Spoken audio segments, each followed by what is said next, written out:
Kenapa penting tuan untuk buat benda ni sampai kepada masyarakat kan, especially dalam industri sukan ni?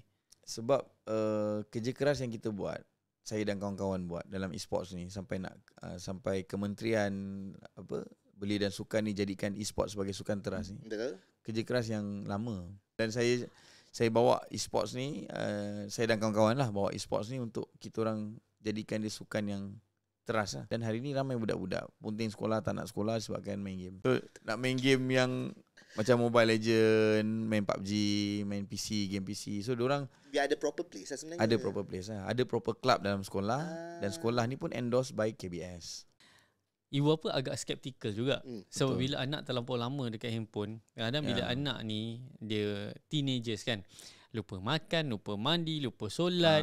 Itu pentingnya. Itu yang menyebabkan kadang e-sukan ni bukan mak bapak tak nak ni. Sebab dia macam tuan kata lah, dia tidak membawa manfaat.